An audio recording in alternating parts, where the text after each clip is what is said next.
Salam sejahtera bagi kita semua. Saudara sekalian, kita akan mengikuti ibadah online di rumah masing-masing bersama dengan keluarga. Kami berharap saudara sekalian dapat menciptakan suasana kondusif di dalam ibadah. Kebaktian hari ini dilayani oleh Pendeta Angelin Chandra dengan tema Mata yang Dicelikkan. Marilah kita siapkan hati dengan bersaat teduh.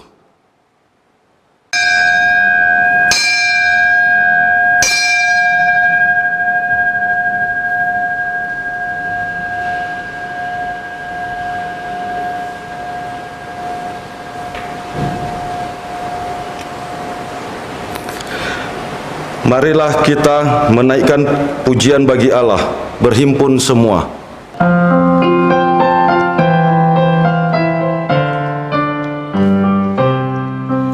Berhimpun semua menghadap Tuhan, dan pujilah Dia pemurah benar. Berakhirlah segala pergumulan, diganti kedamaian yang besar.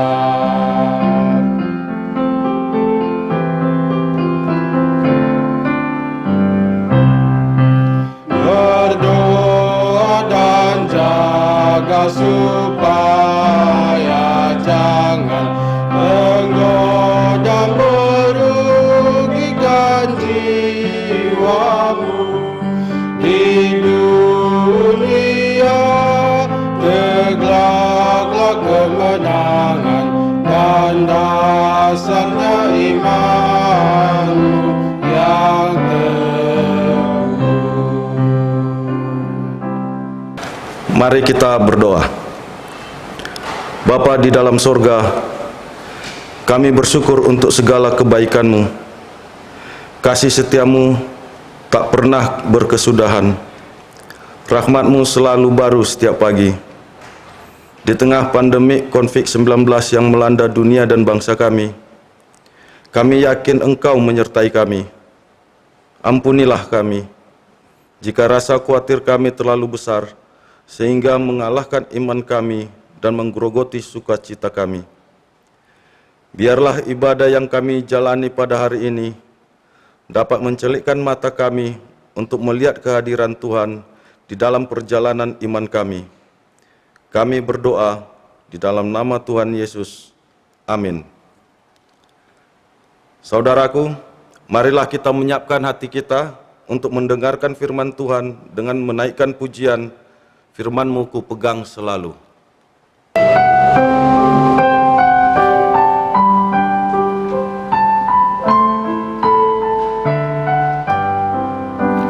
Firman-Mu ku pegang selalu, saat duka saat senang, jalan hidup yang akan datang, tangan Tuhan yang memegang.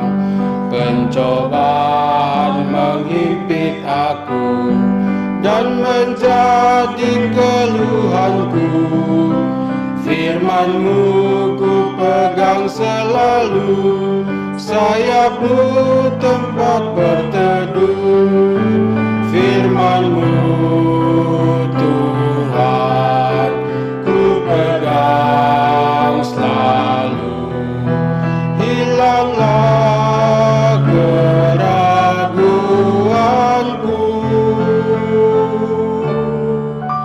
bila hatiku rasa susah, padamu aku berserah. Firman-Mu ku pegang selalu, maka amanlah jiwaku.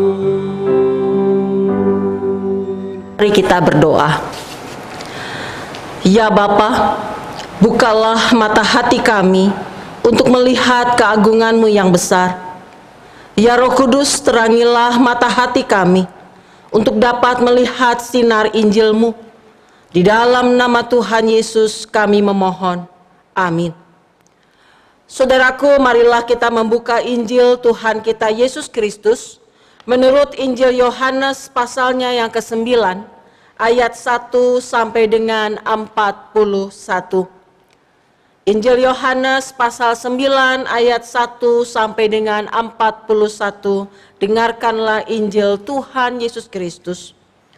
Waktu Yesus sedang lewat, ia melihat seorang yang buta sejak lahirnya. Murid-muridnya bertanya kepadanya, "Rabi, siapakah yang berbuat dosa? Orang ini sendiri atau orang tuanya sehingga ia dilahirkan buta?" Jawab Yesus, "Bukan dia dan bukan juga orang tuanya, tetapi karena pekerjaan-pekerjaan Allah harus dinyatakan di dalam dia.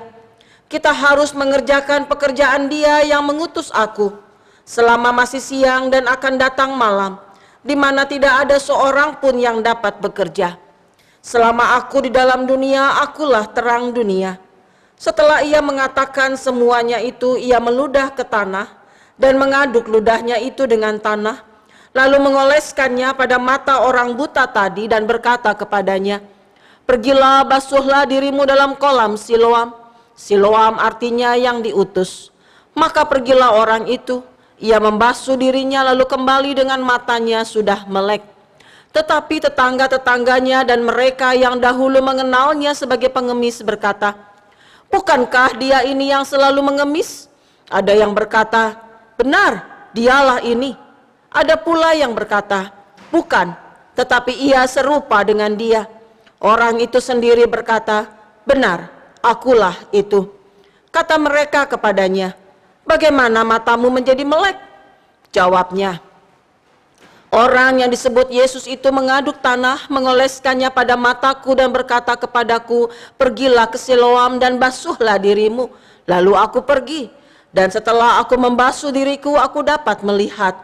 Lalu mereka berkata kepadanya, "Di manakah dia?" Jawabnya, "Aku tidak tahu." Lalu mereka membawa orang yang tadinya buta itu kepada orang-orang Farisi. Adapun hari waktu Yesus mengaduk tanah dan memelekkan mata orang itu adalah hari Sabat. Karena itu orang-orang Farisi pun bertanya kepadanya, "Bagaimana matanya menjadi melek?" Jawabnya, "Ia mengoleskan adukan tanah pada mataku, lalu aku membasuh diriku dan sekarang aku dapat melihat." Maka kata sebagian orang-orang Farisi itu, "Orang ini tidak datang dari Allah sebab ia tidak memelihara hari Sabat." Sebagian pula berkata, "Bagaimanakah seorang berdosa dapat membuat mujizat yang demikian?" Maka timbullah pertentangan di antara mereka. Lalu kata mereka pula kepada orang buta itu, "Dan engkau, apakah katamu tentang dia? Karena ia telah memelekkan matamu." Jawabnya, "Ia adalah seorang nabi." Tetapi orang-orang Yahudi itu tidak percaya bahwa tadinya ia buta dan baru dapat melihat lagi, sampai mereka memanggil orang tuanya dan bertanya kepada mereka, "Inikah anakmu yang kamu katakan bahwa ia lahir buta? Kalau begitu bagaimanakah ia sekarang dapat melihat?" Jawab orang tua itu, "Yang kami tahu ialah bahwa dia ini anak kami dan bahwa ia lahir buta. Tetapi bagaimana ia sekarang dapat melihat, kami tidak tahu. Dan siapa yang memelekkan matanya kami tidak tahu juga. Tanyakanlah kepadanya sendiri, ia sudah dewasa, ia dapat berkata-kata untuk dirinya sendiri." Orang tuanya berkata demikian karena mereka takut kepada orang-orang Yahudi, sebab orang-orang Yahudi itu telah sepakat bahwa setiap orang yang mengaku dia sebagai Mesias akan dikucilkan. Itulah sebabnya maka orang tuanya berkata, "Ia telah dewasa, tanyakanlah kepadanya sendiri." Lalu mereka memanggil sekali lagi orang yang tadinya buta itu dan berkata kepadanya, "Katakanlah kebenaran di hadapan Allah. Kami tahu bahwa orang itu orang berdosa." Jawabnya, "Apakah orang itu orang berdosa? Aku tidak tahu. Tetapi satu hal aku tahu, yaitu bahwa aku tadinya buta dan sekarang dapat melihat." Kata mereka kepadanya, "Apakah yang diperbuatnya padamu? Bagaimana ia memelekkan matamu?" Jawabnya, "Telah kukatakan kepadamu dan kamu tidak mendengarkannya. Mengapa kamu hendak mendengarkannya lagi? Barangkali kamu mau menjadi muridnya juga."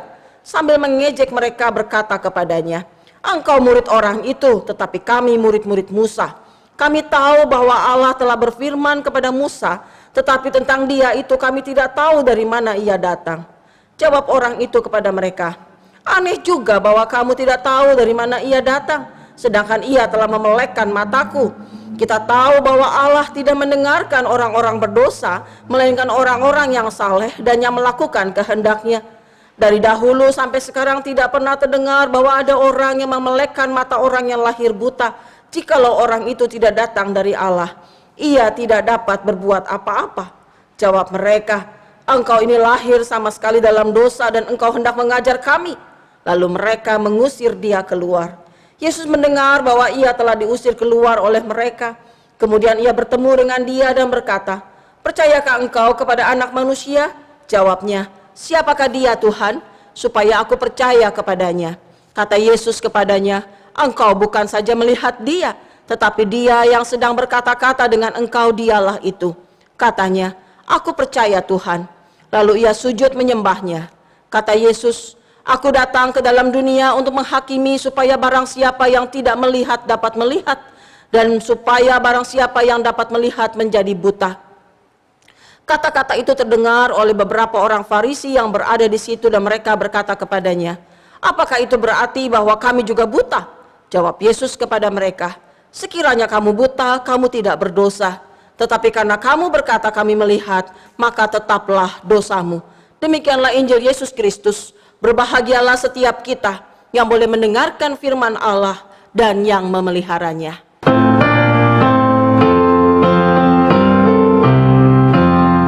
Hosana, Hosana, Hosana Maha Tinggi. Hosana, Hosana, Hosana Maha Tinggi. Saudara-saudara yang dikasihi oleh Tuhan Yesus Kristus, tema kita pada hari ini adalah mata yang dicelikan. Saudara, kisah ini dibuka dengan sebuah keterangan di dalam Injil Yohanes pasal 9, yaitu waktu Yesus sedang lewat. Tidak ada penjelasan Yesus lewat mana, saudara-saudara. Tetapi yang jelas dia sedang di dalam perjalanan bersama dengan para muridnya. Yesus melihat bahwa ada seorang yang buta sejak lahirnya. Ini menarik bahwa bagi kebanyakan orang, kalau kita melakukan perjalanan dari satu tempat ke tempat tujuan yang lain, tetapi misalnya itu adalah jalan yang sudah biasa kita lakukan, maka jarang sekali kita memerhatikan situasi sekeliling kita yang kita lewati. Tetapi tidak dengan Yesus. Ketika dia lewat, dia melihat seorang yang terpinggirkan, seorang yang buta sejak lahirnya. Saudara, apa yang terjadi ketika para murid-muridnya ini melihat orang yang buta itu? Saudara, mereka bertanya. Barangkali pertanyaan ini juga yang seringkali diajukan di dalam setiap kebudayaan yang ada. Apa yang ditanyakan? Mereka bertanya, mengapa seseorang lahir dengan kekurangan, buta atau cacat atau apapun, lalu berikutnya adalah siapa yang salah, siapa yang bersalah. Soal pertanyaan ini jugalah yang seringkali muncul atau ada dalam pikiran kita saat kita mengalami masalah, sakit, atau ada peristiwa yang tidak menyenangkan, maka kita bertanya, salah apa yang sudah saya lakukan terhadap Allah?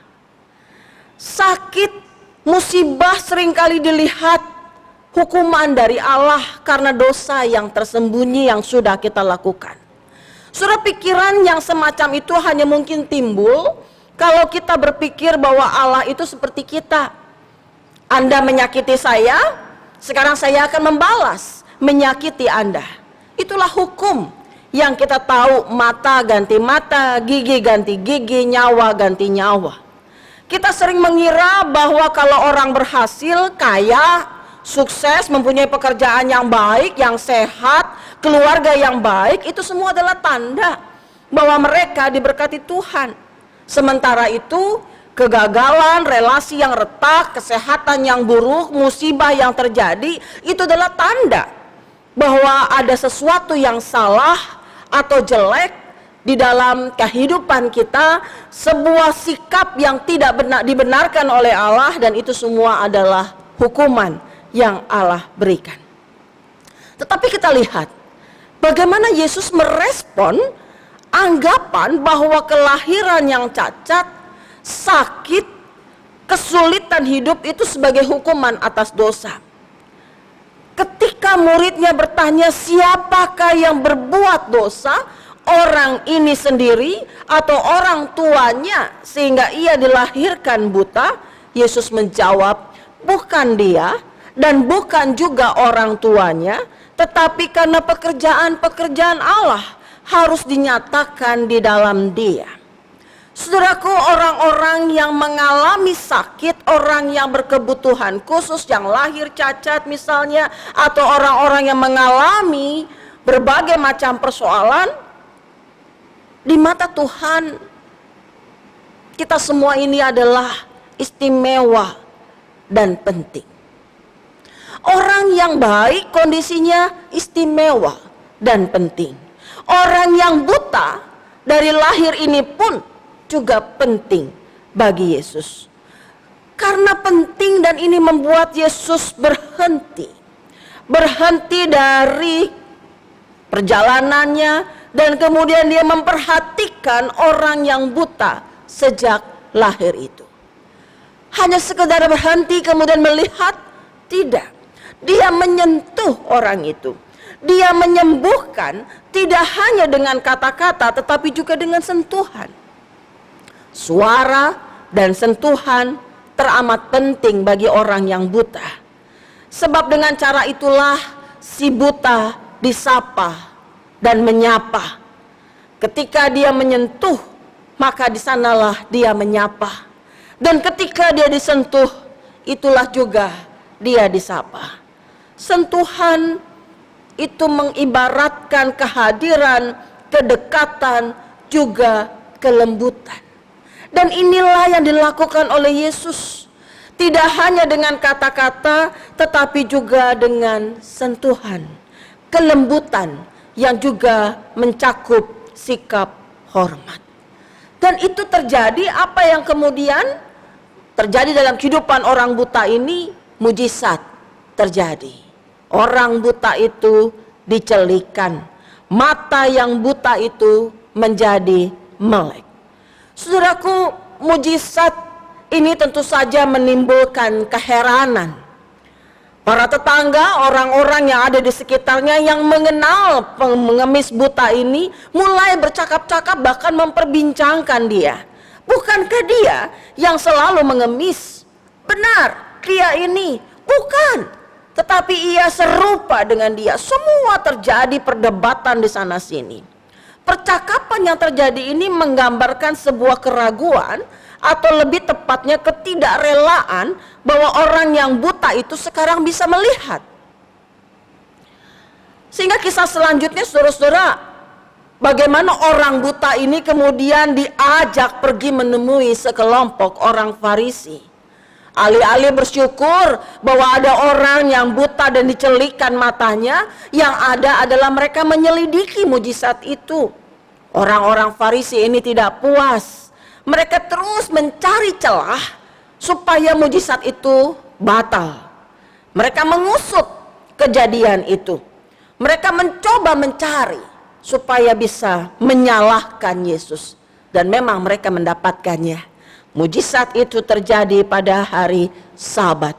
Ini celah untuk menyatakan bahwa Yesus tidak datang dari Allah karena tidak memelihara Sabat. Saudara, dibantahlah apa yang kemudian mereka coba arahkan kepada Yesus. Apakah ini selesai? Ternyata tidak juga. Mereka terus mencoba mencari dengan mendatangkan orang tua dari orang buta itu, menginterogasi mereka, dan kembali mereka tidak mendapatkan apa yang mereka inginkan. Orang yang sudah melek itu malah mempertanyakan keberadaan orang-orang Farisi. Aneh menurut dia, kalau kamu tidak tahu dari mana ia datang sedangkan ia telah memelekkan mataku. Kita tahu bahwa Allah tidak mendengarkan orang-orang berdosa, melainkan orang-orang yang saleh dan yang melakukan kehendak-Nya. Dari dahulu sampai sekarang tidak pernah terdengar bahwa ada orang yang melekkan mata orang yang lahir buta. Jikalau orang itu tidak datang dari Allah, ia tidak dapat berbuat apa-apa. Kembali saudara, dari dialog yang terjadi ini kita bisa menangkap bahwa orang yang buta sejak lahirnya itu tidak hanya melek secara fisik matanya saja dicelikan menjadi bisa melihat kembali, tetapi juga mata hatinya. Bagaimana dia bisa melihat terang yang sesungguhnya, bagaimana mata hatinya dicelikan oleh Tuhan dan boleh kemudian dia menggapai Yesus dan mengakui Yesus sebagai Tuhan. Sementara orang-orang Farisi yang merasa dirinya melek, baik mata lahiriah maupun mata batinnya, justru tidak bisa melihat karya Allah yang menyentuh anak manusia yang selama ini tersingkirkan. Saudara-saudara yang dikasihi oleh Tuhan Yesus Kristus, kisah ini sangat relevan tetapi juga sangat kontroversi pada masa ini. Kenapa kontroversi? Kalau kita lihat dan kita bandingkan, bacaan kita tadi mengatakan bagaimana caranya orang buta ini kemudian dicelikan atau menjadi melek. Dikatakan adalah dengan ludah dan sentuhan. Bayangkan Yesus dikatakan adalah kemudian dia meludah ke tanah, mengaduk ludahnya dengan tanah, lalu mengoleskannya pada mata orang buta tadi. Mengaduk dengan ludahnya, mengoleskannya, ada sentuhan di sana, juga ada tindakan yang jelas. Sementara saat ini boro-boro kena ludah saudara-saudara, untuk berdekatan pun kita merasa khawatir dan cemas. Kenapa? Karena ternyata berdekatan pun bisa menularkan virus. Bagaimana kita mau menyentuh? Bagaimana kita mau menunjukkan kelembutan kita ketika berdekatan pun sulit? Saudara-saudara yang dikasihi Tuhan, tentunya kita tidak bisa melihat firman Tuhan ini ditelan secara hurufiah, karena pasti balik lagi akan menjadi sangat dilematis. Dan kemudian kita mengatakan, kalau begitu kita tidak beriman kepada Tuhan ketika kita tidak mau menyentuh yang lain. Tetapi apa yang mau dikatakan dari sini adalah, apakah mata kita juga terbuka terhadap kebenaran? Bukan sekedar buta dalam pengertian secara fisik, tetapi apakah kita buta menutup mata kita melihat sekeliling kita? Ketika ada ketidakadilan, ketika ada kekerasan, ketika ada kebencian, penindasan terhadap orang-orang yang lemah, kelompok minoritas, kelompok yang terpinggirkan, stereotip terhadap penderita sakit ini dan itu, jurang yang memisahkan antara kaya dengan yang miskin. Apakah kita menutup mata untuk semua itu, menjadi buta? Saudara, pada saat ini kita diingatkan bahwa Tuhan itu mencelikkan mata orang yang buta sejak lahir. Dan harusnya itu juga yang terjadi dalam kehidupan kita. Mata kita dicelikkan oleh Tuhan, tetapi bukan dalam pengertian fisik saja. Bagaimana dengan hati kita, dengan batin kita, mata batin kita? Bisakah kita juga melihat sekitar kita, melihat ketidakadilan, melihat bagaimana orang-orang di sekitar kita yang membutuhkan uluran tangan? Bisakah kita juga menyentuh setiap yang ada dengan penuh kasih, tapi juga dengan hikmat? Bagaimana kita boleh melihat, menemukan keindahan di dalam setiap orang yang berjumpa dengan kita? Ketika kita boleh dimampukan untuk mencintai, ketika kita dimampukan untuk memberikan hidup, untuk boleh memberikan yang terbaik buat sekitar kita, mulai dengan orang-orang yang dekat dengan kita, orang-orang yang kita kasihi. Bisakah kita mengasihi mereka dengan hati yang tulus kepada Allah, hati yang dibukakan oleh Tuhan, sehingga apa yang kita lakukan boleh membawa pemulihan dan perubahan bagi sekitar kita. Saudaraku, sentuhan mungkin saat ini kita dibatasi dengan adanya jarak yang harus kita jaga sedemikian rupa, tapi tidaklah membatasi sentuhan hati kita kepada sesama kita.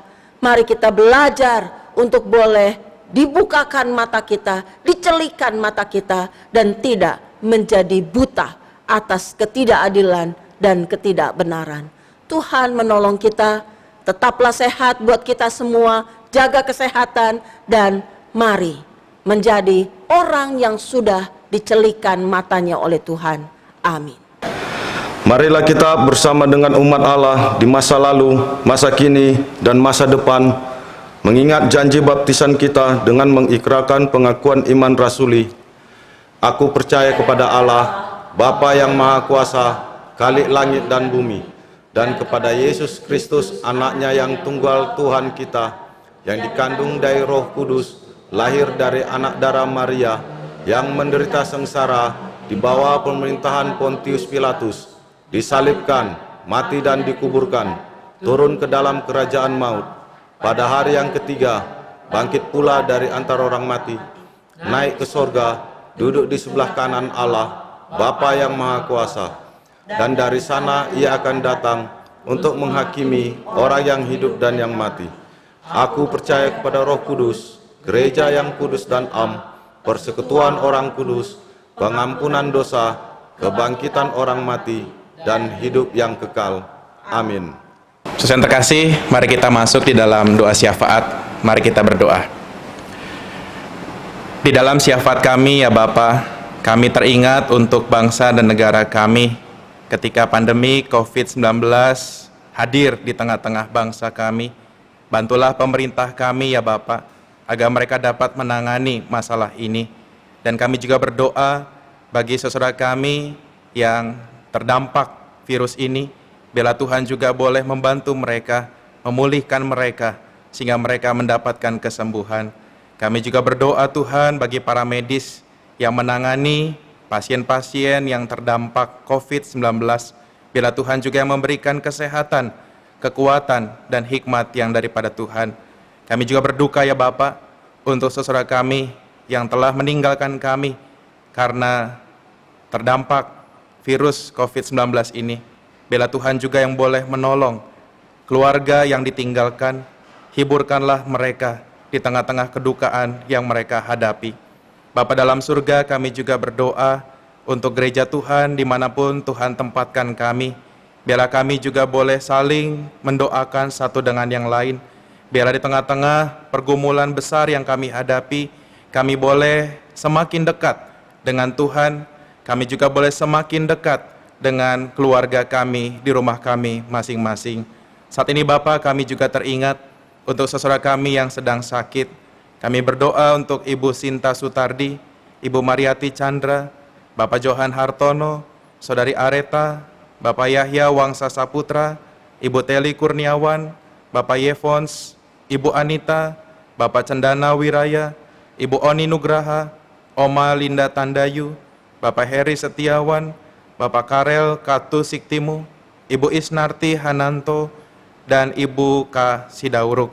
Kami berdoa Tuhan, kiranya Tuhan menyertai mereka di dalam proses penyembuhan, dalam proses pemulihan, dan kami percaya Tuhan boleh memberikan yang terbaik untuk mereka yang sedang sakit ini. Kami juga bersuka cita bersama dengan saudara kami yang berulang tahun, Ibu Wijayanti, Saudari Cesarini Hambali, Saudari Yemima Margaret Natania, Ibu Marta Elizabeth Silalahi, Saudara Sarjuni, Bapak Budianto, Saudari Francelin Santoso, Ibu Dewi Aryani Fadila, Bapak Thomas Ngadimin, Bapak Wiarsono Setio Diharjo, Ibu Faniati Sutopo, Saudari Sherlen Markwinski, Bapak Jos Hendrik Sangi, Saudari Greta Wijaya, Bapak Johan Aantungga Wijaya, Saudari Serina Marceli, Ibu Nancy Marlene, Ibu Lim Cuilan. Kami percaya Tuhan telah menyertai mereka di masa yang lalu, dan kami juga percaya saat ini dan masa depan Tuhan juga akan terus menyertai mereka. Kami berdoa Tuhan, biarlah dimanapun mereka berada, mereka boleh terus menjadi berkat, baik di tengah-tengah keluarga, di tengah-tengah pekerjaan, dan juga masyarakat sekitar. Bapa dalam surga, kami berdoa untuk setiap pergumulan yang kami hadapi, pribadi lepas pribadi, ataupun sebagai bagian dari keluarga kami. Biarlah Tuhan mendengarkan doa-doa kami, permohonan kami, bahkan rasa khawatir yang kami miliki. Biarlah kami boleh belajar untuk menyerahkan khawatir kami kepada Tuhan, karena kami percaya Tuhan akan memelihara kami. Ya Bapa dalam surga, kami saat ini juga hendak menyerahkan setiap kegiatan-kegiatan kami di rumah kami masing-masing, ataupun kami yang harus menyelesaikan tugas kami di luar. Biarlah Tuhan juga yang boleh menyertai kami dengan kesehatan yang baik, daya tahan tubuh yang baik, sehingga kami boleh dilindungi dari virus corona. Bapa dalam surga, inilah doa kami. Kami berdoa menyerahkan seluruh permohonan kami ke dalam nama Tuhan kami Yesus Kristus, Tuhan yang mengajarkan kami berdoa. Bapa kami yang di surga, dikuduskanlah namamu, datanglah kerajaanmu, jadilah kehendak-Mu di bumi seperti di sorga. Berikanlah kami pada hari ini makanan kami yang secukupnya, dan ampunilah kami akan kesalahan kami, seperti kami juga mengampuni orang yang bersalah kepada kami. Dan jangan bawa kami ke dalam pencobaan, tetapi lepaskanlah kami daripada yang jahat. Karena Engkau-lah yang mempunyai kerajaan dan kuasa dan kemuliaan sampai selama-lamanya. Amin. Kini tiba saatnya bagi kita untuk menyampaikan persembahan kepada Tuhan. Persembahan dapat diberikan dengan 3 cara. Pertama, dengan mentransfer ke rekening BCA GKI Kepaduri dengan nomor rekening 198305444. Kedua, melalui scanning QR Code melalui OVO, GoPay, Link, dan BCA Mobile. Ketiga, memasukkannya ke dalam amplop dan menyerahkannya ketika kebaktian di gereja diadakan seperti semula. Marilah kita memberikan persembahan syukur seraya mengingat firman-Nya dalam Filipi 4 ayat 6. Janganlah hendaknya kamu khawatir tentang apapun juga, tetapi nyatakanlah dalam segala hal keinginanmu kepada Allah dalam doa dan permohonan dengan ucapan syukur. Mari kita menaikkan pujian syukur padamu ya Allah.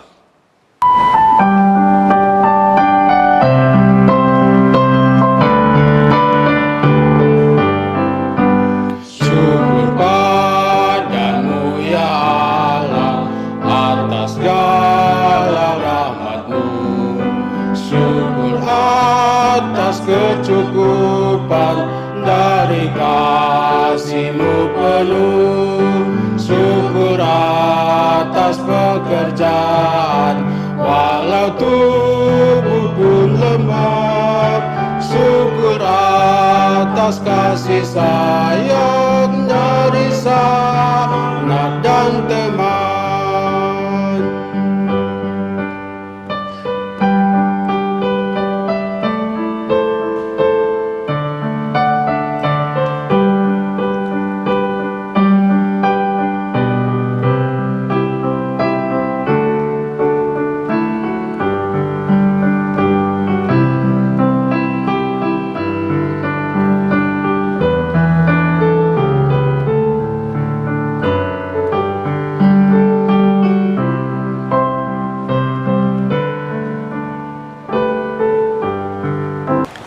Saudaraku, mari kita berdoa. Bapa di dalam surga, saat ini kami datang membawa persembahan syukur kami. Kiranya persembahan ini dapat menyenangkan hati-Mu dan menjadi berkat bagi sesama kami. Ajarlah kami juga untuk mengucap syukur senantiasa. Kami bersyukur di dalam nama Tuhan Yesus. Amin.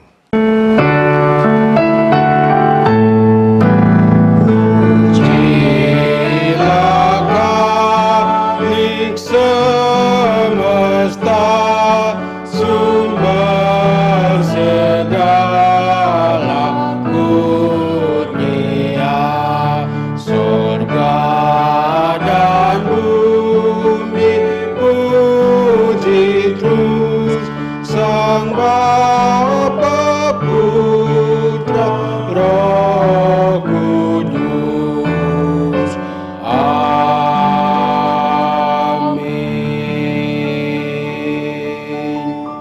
Saudaraku, marilah kita mengarahkan mata hati kita pada Kristus agar dimampukan untuk melihat pekerjaan-pekerjaannya yang mendatangkan kebaikan.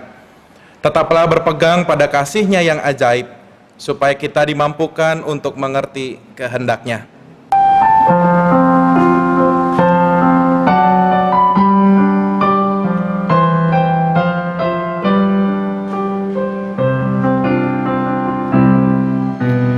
Mari lihatlah hari tergelap, Kristus mendaki Kalvari. Dia didera, duri dan cerca, dipaku di salib. Oh ajaib salibnya, oh ajaib kuasanya. Manusia ditebus dan diampuni dosanya. Oh ajaib salibnya, oh ajaib kuasanya. Manusia ditebus dan diampuni dosanya.